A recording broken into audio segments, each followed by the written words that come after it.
Vicky, may kumakalat ngayon with regards sa health ni PBBM na medyo, ano na daw, malugha. Walang fun. Dito, Vicky.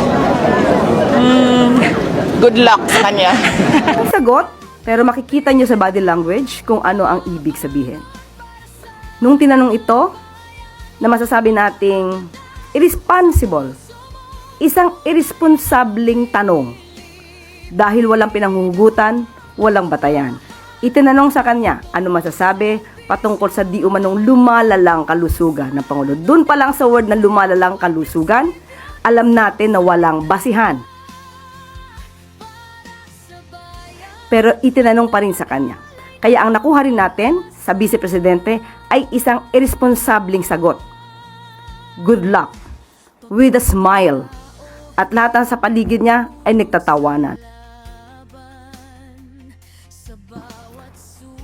Bilang isang Pilipino, hindi natin gawi ang mangutya, pagtawanan, ang sinumang may sakit.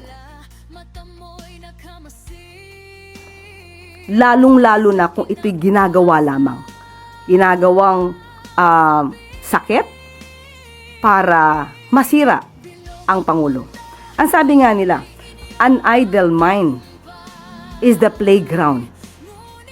Or rather, an idle mind is devil's playground. So makikita natin, tumawa, is that a last laugh mentality or mockery of misery? Hindi ba dapat ang isang tao kapag may sakit, mas binibigyan natin ng atensyon at binibigyan natin ng dasal para mas maging maigi ang kalusugan? Hindi mo tatawanan at parang ikaw pa ay sarcastic sa iyong mga kasagutan.